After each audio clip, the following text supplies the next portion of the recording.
Okay, so an open box, square base, surface area of 156 square centimeters. What dimensions will produce a box with maximum volume? Okay, well, those are both x because it said it was a square base. I don't know the height, so I'll just call that y, or h. I'll call it y. So volume is what I want to maximize. Let's pick on people here. Emma, think back to your geometry days. What's the volume of a box? Okay, so what is it for this particular box? Careful, that third dimension is an x, though. Oh, that's x squared. Good, x squared times y.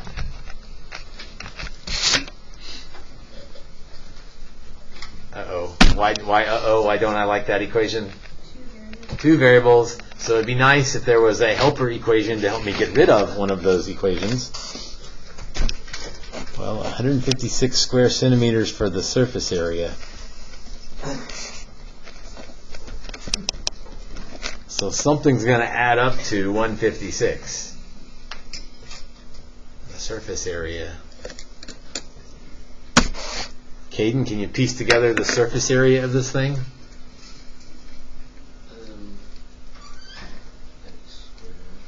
Okay, that would be the base. So that's part of it.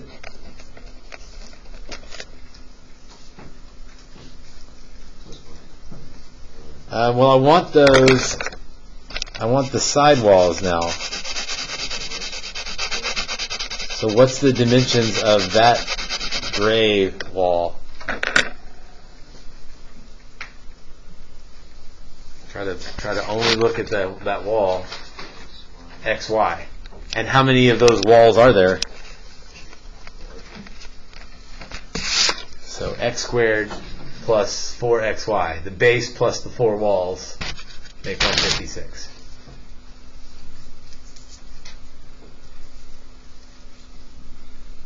Ryder, what are you worried about? Are there two bases? Why are there not two bases? Anybody? It's okay. It's a good question. And yeah, usually we'd be worried about that. But the open box, so only one base. And sometimes this kind of question gets people because it's not going to give you that formula. You're going to have to sort of build that based on the picture. All right. I think this is an easy question. Would you rather solve for x or y on this thing?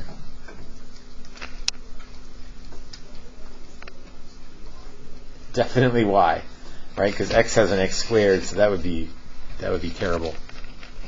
So 4xy equals 156 minus x squared. So y equals 156 minus x squared over 4x.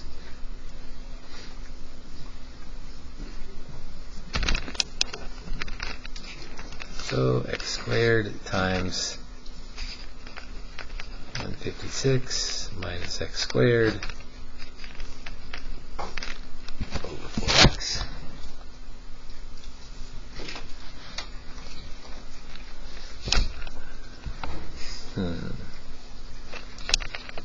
I'm worried about product rule, quotient rule, but I don't think I'm going to have to worry about either one.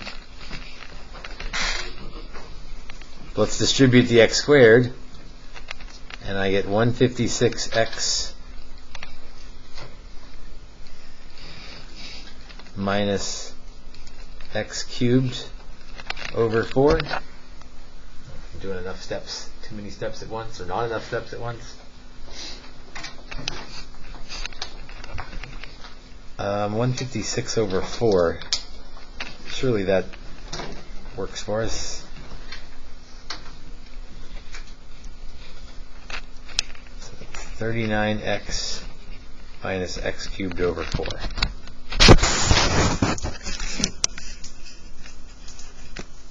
In my calculus is easy. Algebra is hard stamped for this problem.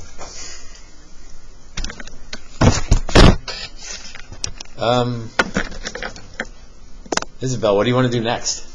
It's a lot of algebra. Both sides of the big picture here. So I have a volume. What am I trying to do? What am I trying to do in this problem? Back all the way up. Find the maximum. Okay, so when we want to find a maximum or a minimum, what do we do? Set what to 0? The equation. Not the equation, because I don't want the volume to be 0. I want the derivative to be 0. Emma? Why does the x become a force in the second step of the beginning before? Where are we looking? Before x went down, it would become a force. Yes, because one of the x's canceled, x squared and x Oh, reduced. right. So I want to take a derivative, set it equal to 0. Do we know what this looks like? Right, this is the step where if we can figure out, there, kinda, it's a cube, a negative cube. Oh, I will need to be careful because I will probably get 2 answers. And one would give me the minimum volume, and one would give me the maximum volume. So I need to be very careful on this one. So V prime equals 39 minus 3x squared over 4.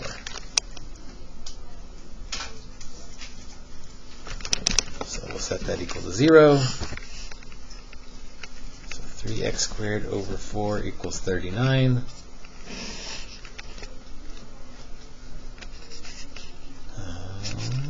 So times 4/3. Now the 3's cancel, the 4's cancel. That's why we did 4/3. 39 over 3 makes 13.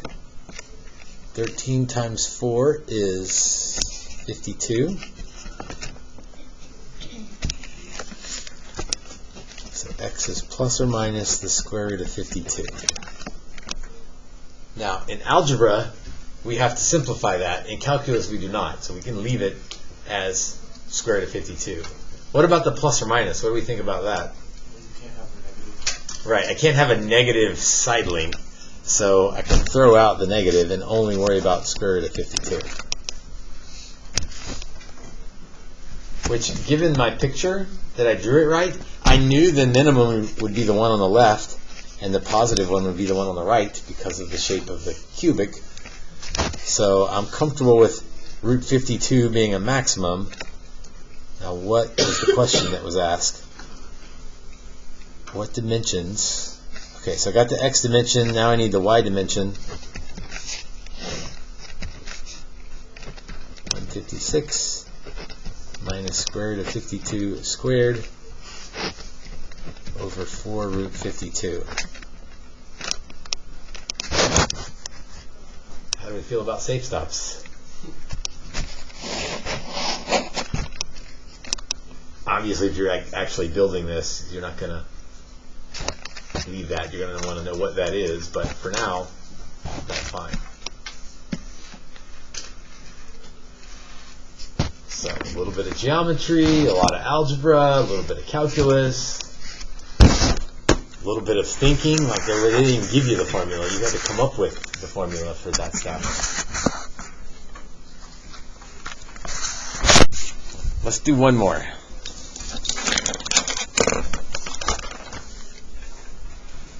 A cylindrical metal container, open at the top. Ryder, how many bases does a open at the top cylinder have? One base. Is to have a capacity. Capacity.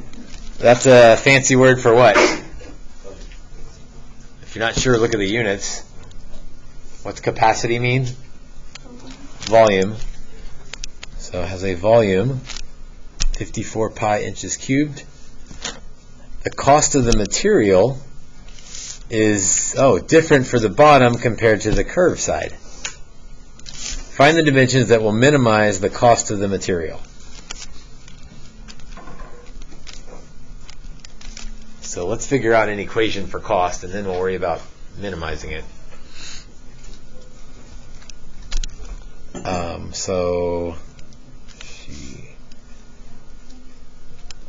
Break this up into kind of a word equation. The bottom money plus the side money.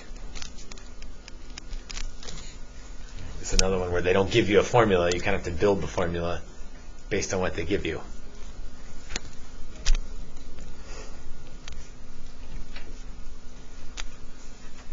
Perhaps the picture would be helpful.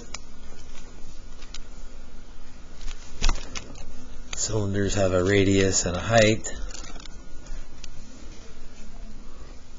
Okay, the cost of the bottom is 50 cents per square inch. So 50 cents times the area of that base.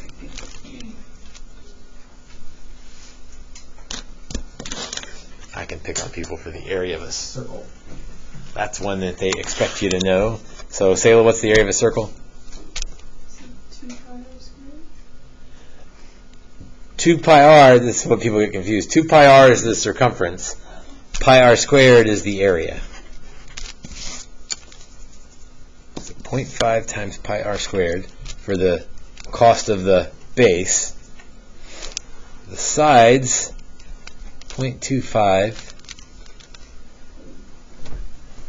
times the fancy word is the lateral surface area, the surface area around the side. There's a formula for it. You probably don't have it memorized, but if you thought about unfurling this like soup label, that would be H. Do you know what this side length would be? Like that's the circumference, because we unfurled the soup label to make it a rectangle. That one's 2 pi r. So the area of the side is 2 pi r h.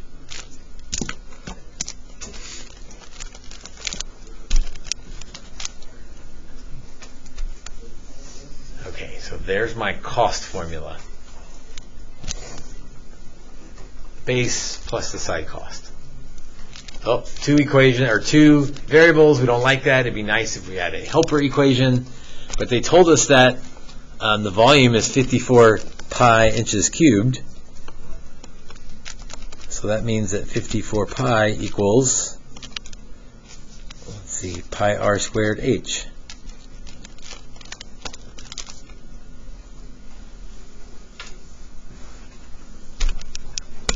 Let's see. I need to solve for Braden. Go ahead. What about 2 pi r h? Can you explain that? Yeah. Are you okay with why this is 2 pi r?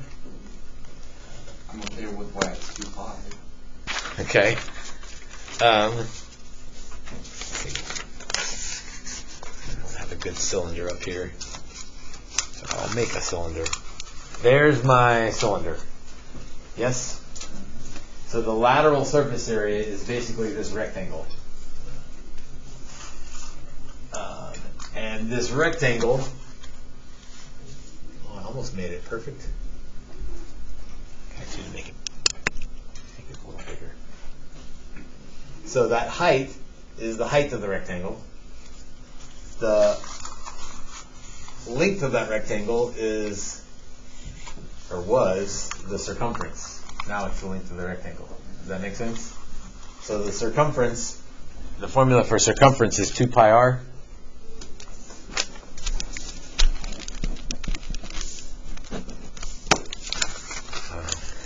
Is that better? 2 pi r times h. So it's a good question. Are you okay with how I went from my cylinder to my rectangle and why it's 2 pi r times h?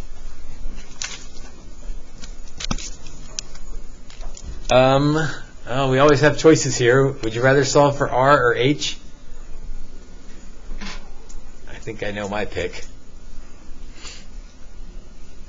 What would you rather solve for, H or R out of this thing? H, right? Because you don't have to deal with square roots. So let's divide by pi. H is 54 over R squared. So 54 over r squared goes in for h. So 0.5 pi r squared plus, I'm looking at 0.25 times 2. I guess we could change that to 0.5 pi times r times 54 over r squared.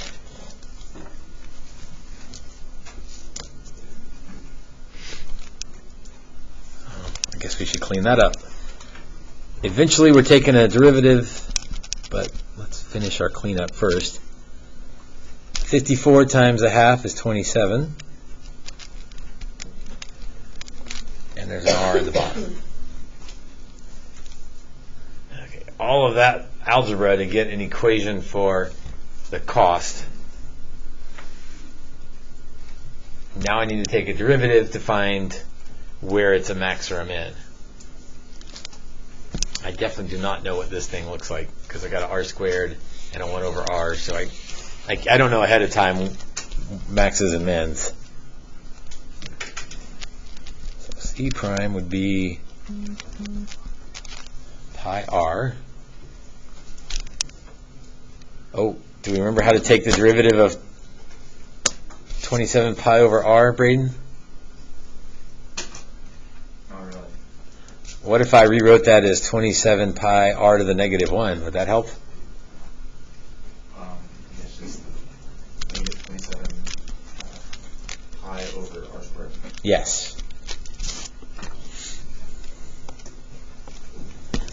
So now we have a derivative. Graham, what do we do with our derivative? You said it equals 0. Set it equal to 0. I think they did us a favor here. Pi r equals 27 pi over r squared. Algebra all-stars. The pi's will cancel. I'll move the r squared over and get r cubed equals 27. So r equals 3. I don't know if that's a minimum or a maximum, though, so I'm a little bit worried, right? If I'm working for a company and they gave me this problem, I don't want to come back to my boss and give him the exact opposite of what he wanted. He wants to minimize cost. I don't know if that's a minimum or a maximum. So, sign charts. Oops, I can't do 0 because that would make that blow up. We're almost out of time. Plug in 1. I'm only looking for positives or negatives here into C prime. If I plug in 1, I get pi minus 27 pi. Oh, I like that. That's negative. If I plug in 4, I get 4 pi. Plug it into C. Or to C prime, excuse me. 4 pi minus 27 pi over 16. I don't know what that is, but it's positive. 4 is more than 27/16. Okay, so r equals 3 is a minimum. And then I would just need to plug things back in and figure out all the rest of the pieces. Your assignment is the rest of that worksheet, 7 through 13. 13? I mean, the pieces are plug r equals 3 back in and figure out h and figure out the cost. The only pieces are algebra. Why are you doing this? To make you stronger, To make us suffer. mathematically and personally. So try 7 through 13. Next time I see you is Thursday.